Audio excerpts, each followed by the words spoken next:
17 তারিখ 2014। শীত শেষে ঋতুরাজ বসন্ত সবে এলো। ছোটবেলা থেকেই সাইকেল চালানোর অভ্যেস ছিল, কিন্তু কেন যেন সাইকেল চালানোটা দিন দিন বোরিং মনে হচ্ছিল। সদ্য কৈশোর পার করা মন প্রত্যাশা করছিল একটি অ্যাডভেঞ্চারাস সাইকেল রাইডের। সে অ্যাডভেঞ্চারটা এলো জীবনের 21তম বসন্তে, আর আকাঙ্ক্ষিত সে অ্যাডভেঞ্চারটার নাম ত্রিনা। সাইকেলে চড়ে আসে অ্যাডভেঞ্চার আমার।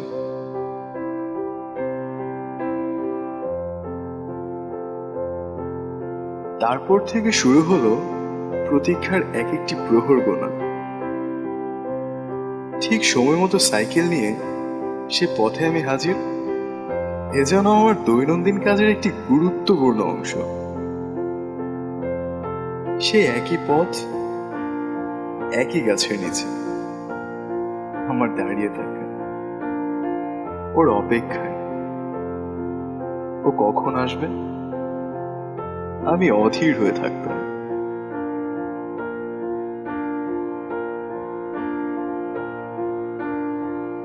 সে একই পথ ধরে ও সাইকেল চালিয়ে যখন আমার সামনে দিয়ে যেত, অদ্ভুত রকম এক অনুভূতি হতো যা কখনো কোনোভাবে প্রকাশ করা সম্ভব নয়।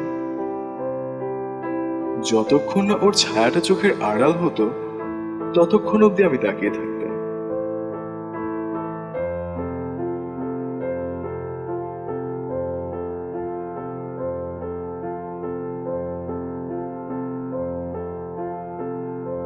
গাছের নিচে ওর জন্য অপেক্ষা, ওকে এক ঝলক দেখা, ওর ছায়া চোখের আড়াল হওয়া পর্যন্ত তাকিয়ে থাকা,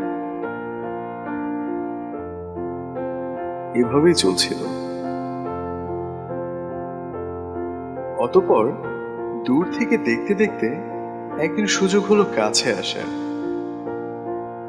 ফিল্মি হলেও ঘটনাটি ছিল ঠিক এই রকম।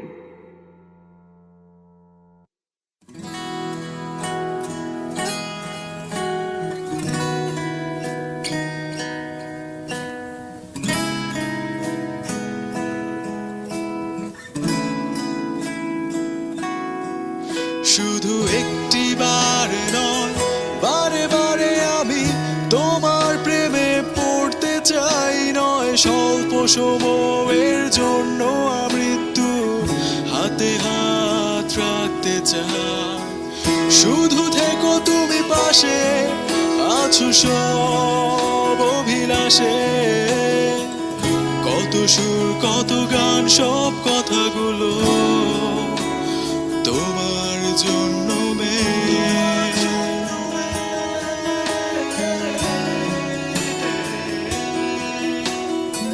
তোমার জন্য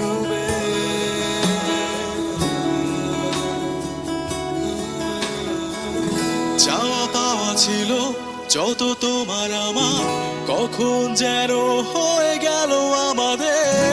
তুমি এলে শেখালে আমায় ভালোবাসার মানে।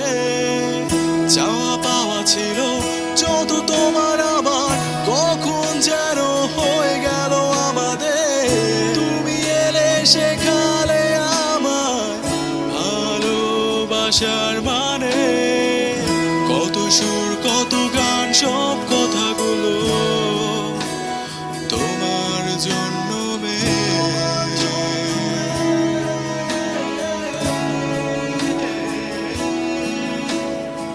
তোমার জন্য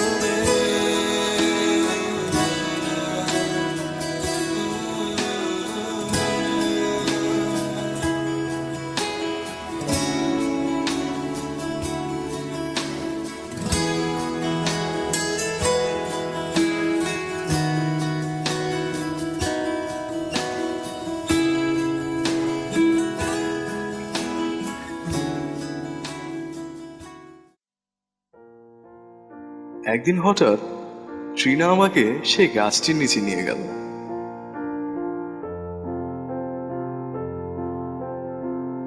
ও বলা পর্যন্ত চোখ বন্ধ রাখতে বলল আমাকে।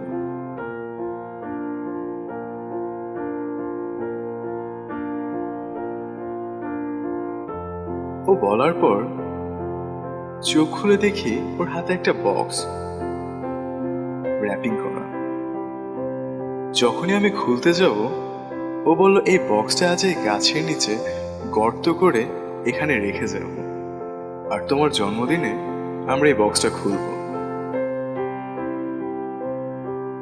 ওর পাগলামিগুলো বড্ড ভালো লাগতো আমার,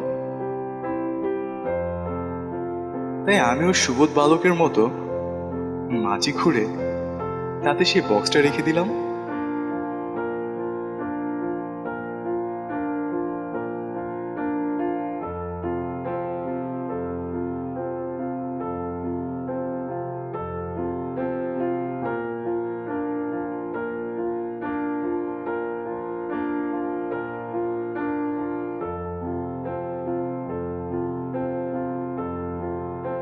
যখন বাসায় ফিরে যাব, ঠিক তখন ও কেমন যেন করতে লাগলো। হঠাৎ অচেতন হয়ে পড়ে গেল।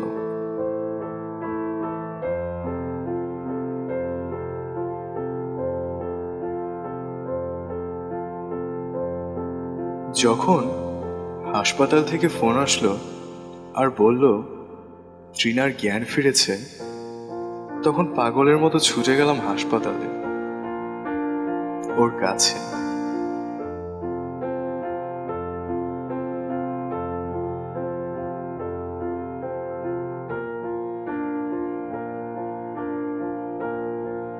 ওর কাছে যে বসার পর কেমন যেন অদ্ভুত আচরণ করতে লাগলো,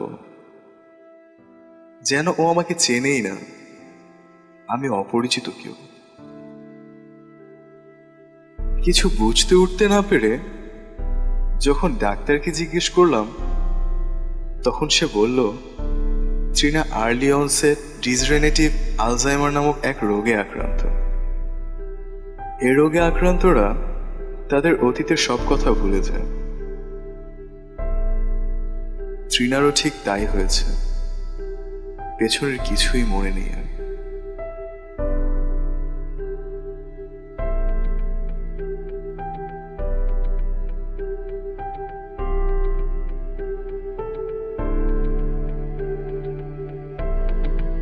এই কথা শোনার পর আমি আর ঠিক থাকতে পারলাম না। বারবার মাথায় ঘুরপাক খাচ্ছিল, তবে ট্রিনা কি কখনো আর আমাকে চিনবে না? আমাদের সব স্বপ্নগুলো কি এভাবেই হারিয়ে যাবে? আমি কিভাবে থাকবো? ও কি কখনো আর সাইকেলে চড়ে আসবে না দেখা করতে? এখানে কি থেমে যাবে আমাদের পথ চলা?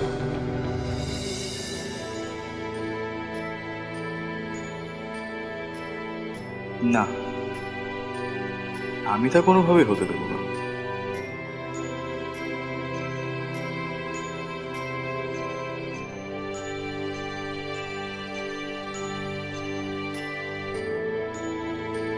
যেভাবে হোক ওকে মনে করাতে হবে সেই দিনগুলো।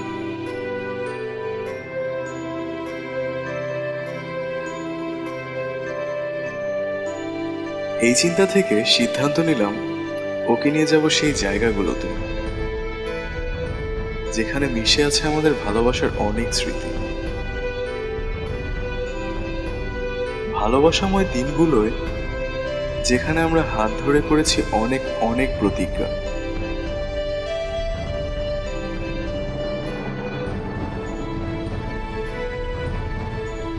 শত চেষ্টা করেও ওর চোখে সে অচেনা চাহনিটা কাটাতে পারি।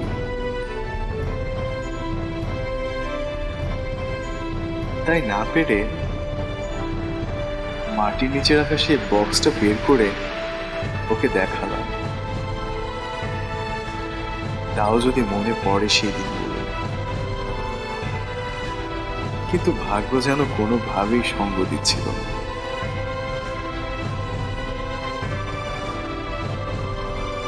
এত কিছুর পরও ট্রিনা আমাকে চিনতে পারছিল না।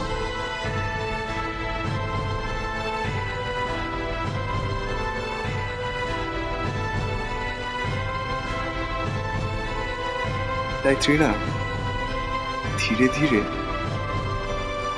দূরে সরে যাচ্ছিল।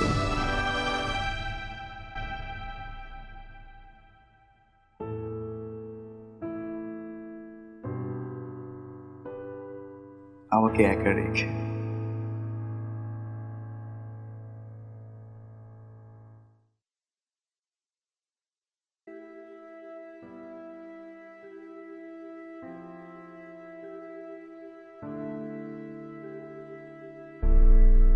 দূরে চলে গেছে, তার মানে এই না আমি এখানে হেরে যাব। আমার ভালোবাসা এত পরিমাণ ঠুনকোও না। ও আমাদের পুরনো ভালোবাসা ভুলে গিয়েছে, তার মানে তো এই না ওকে নতুন করে ভালোবাসতে পারবো না। নতুন করে স্বপ্ন বাঁধতে তো আর মানা নেই। আমি আমার সর্বস্ব উজাড় করে ওকে নতুন করে ভালোবাসবো। একবার নয়, বারবার ভালোবাসবো। I will love her till the end of my life.